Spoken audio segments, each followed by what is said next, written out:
नमस्ते। मैं प्रोफेसर शिरीष कुलकर्णी। आज फिर से समाचार जरा हटके। स्वाभाविक है, आजकल जो समाचार का कंसंट्रेशन युद्ध के ऊपर है। हम जानते हैं विश्व पूरा डिस्टर्ब है। पहले अज़रबैजान, आर्मेनिया, उसके बाद में कहीं सीरिया, कहीं इराक, बाद में रूस और यूक्रेन, उसके बाद में इज़राइल और हमास। फिर इज़राइल तो अगल बगल में बहुत सारे जगह पे शुरू किया, लेकिन आजकल जो चल रहा है वो इज़राइल और ईरान। सोचना ये पड़ेगा कि क्या भारत को इसकी असर कितनी होगी और क्या होगी। यह सोचने की आवश्यकता मुझे लगता है होनी चाहिए। सोचना पड़ेगा। जैसे ईरान भी एक देश ऐसा है जहाँ से क्रूड ऑयल, कच्चा तेल, जिसमें से हम पेट्रोल और डीजल बनाते हैं, तो वह हमें ईरान से मिलता है। सारा का सारा ईरान से मिलता है ऐसा नहीं है, लेकिन ईरान से भी आता है। क्या परिस्थिति है जब से युद्ध शुरू हुआ? मई 30, 2025 यानी मई का करीब आखिरी दिन क्रूड ऑयल $62.45 पर बैरल था। यानी एक ड्रम का 62.45 था। $1 का, अरे एक बैरल का। एक महीना भी नहीं हुआ, एक महीने से भी शायद महीना मान ले या कुछ 2-4 दिन ज़्यादा। जून 20 यानी महीना नहीं हुआ, तो जून 20 में जो हम क्रूड ऑयल का भाव देख रहे हैं वो 22% बढ़ गया। केवल क्यों? युद्ध की वजह से। जो पर बैरल एक ड्रम का जो भाव हुआ वो $76.57 पर बैरल, यानी एक बैरल का इतना बड़ा 22% उसका ज़्यादा हुआ एक महीने के अंदर।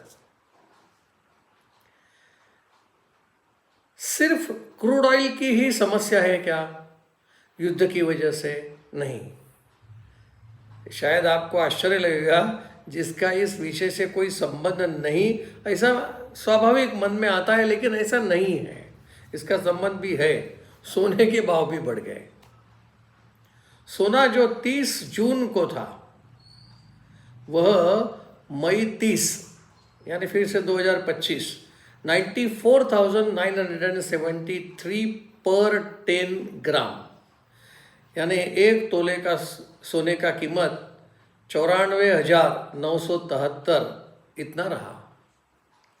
लेकिन 20 जून जैसे आए, यानी युद्ध फुल फ्लेज शुरू हो गया, तो इसका भाव 10 ग्राम का 98,296 पर 10 ग्राम इतना हो गया। अब इसका परसेंटेज छोड़ देते, 2-3% शायद आएगा, लेकिन इसका भाव भी बढ़ा है। वैसे अगर हम सेंसेक्स का देखते हैं तो वो सेंसेक्स में भी परिवर्तन आया। कुछ कम ज़्यादा तो रहा, लेकिन उससे भी ज़्यादा जो फर्क दिख रहा है वो है डॉलर का रुपए के साथ की तुलना।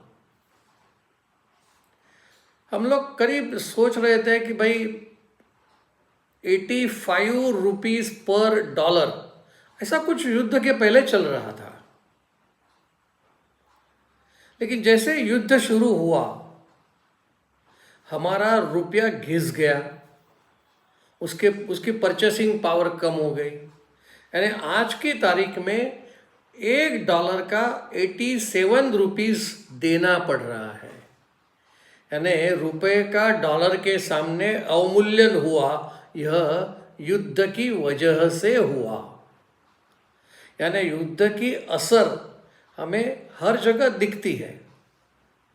वैसे क्रूड ऑयल के बारे में जब मैं बात कर रहा था तब ईरान और यमन की जो बॉर्डर है उस बॉर्डर पर एक विस्तार है हीर होरमुज़ मालूम नहीं इसका प्रोनाउंसिएशन क्या है, होरमुज़ ऐसा कहते हैं, जो ईरान और यमन के बिल्कुल नज़दीक आता है।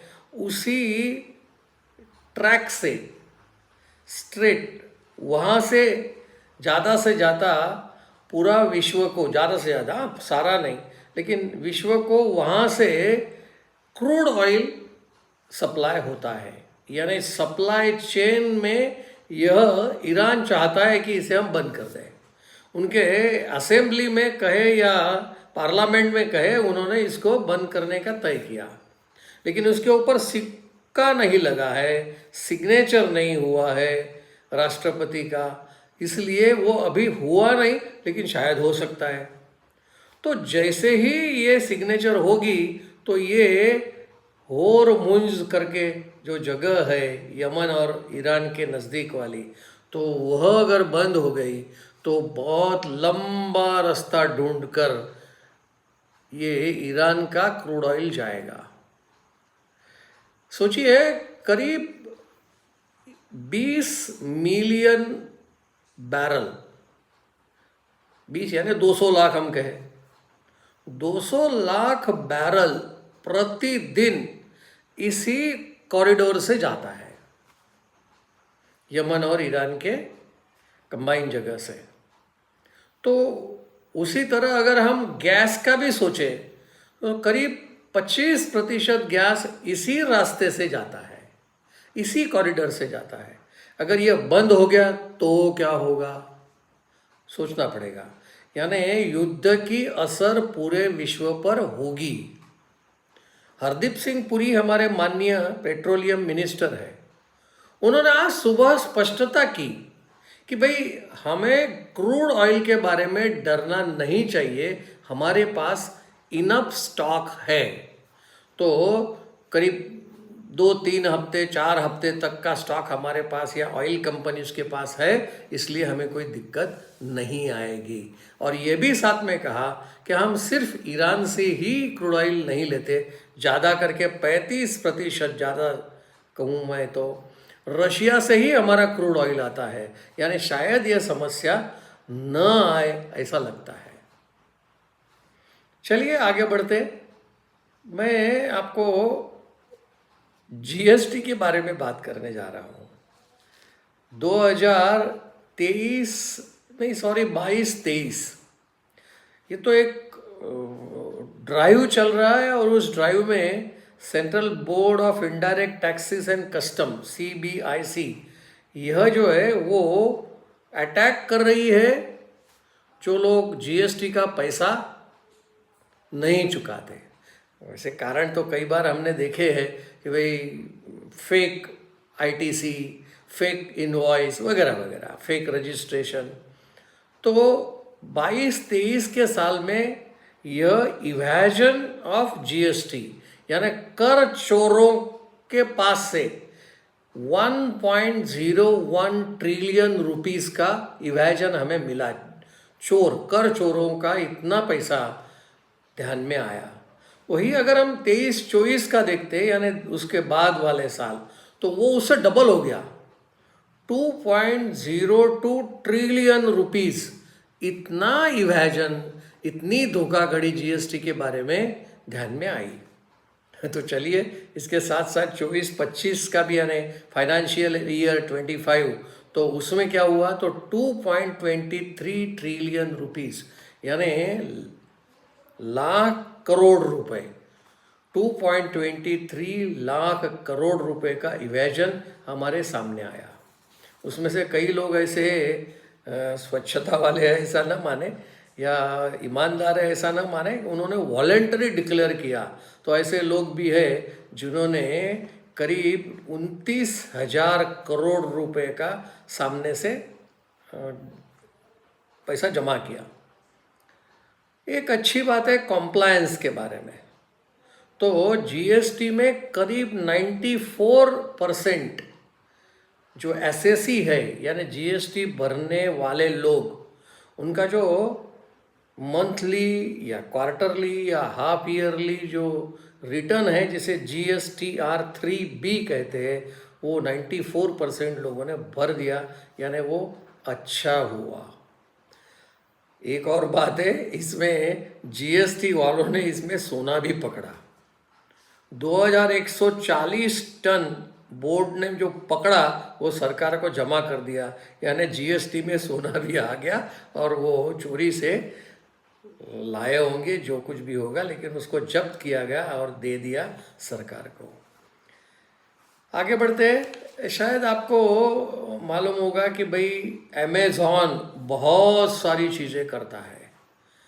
अब वो मेरे ख्याल से भारत में ऐसी कोई चीज़ रखना ही नहीं चाहता है कि जो इसमें अंदर ना आए।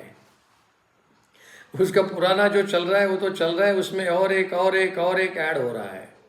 अमेजॉन वाले अब टैक्सी में भी आ रहे हैं। तो अभी वो डायग्नोस्टिक इंडस्ट्री में आ रहे हैं, यानी हेल्थ केयर इंडस्ट्री। आपके और मेरे खून की चेक करना, टेस्ट करना, उसका भी धंधा अब अमेजॉन वाला शुरू करने जा रहा है। या तो वो सिर्फ 6 शहरों में करने वाला है, जिसमें बेंगलोर, दिल्ली, गुरुग्राम, नोएडा, मुंबई और हैदराबाद। इसमें करीब 450 पिन कोड्स में यह शुरू करने वाले हैं। यानी आपको सिर्फ एक कॉल करना है और उनका आदमी आकर के आपका सैंपल लेके जाएगा और शायद विदिन 60 मिनट्स ये रिपोर्ट आपको डिजिटली मिल जाएगा। यानी डोर स्टेप सैंपल कलेक्शन और within 60 minutes very fast digital report या तो ऐप पर आएगा। जो अमेज़ॉन का ऐप है, उस अमेज़ॉन ऐप पर आपका रिपोर्ट आपको मिल जाएगा। इस प्रकार की अमेज़ॉन की तैयारी है। बस इन्हीं बातों से मैं अपने वाणी को विराम देता हूँ। आभार, थैंक यू।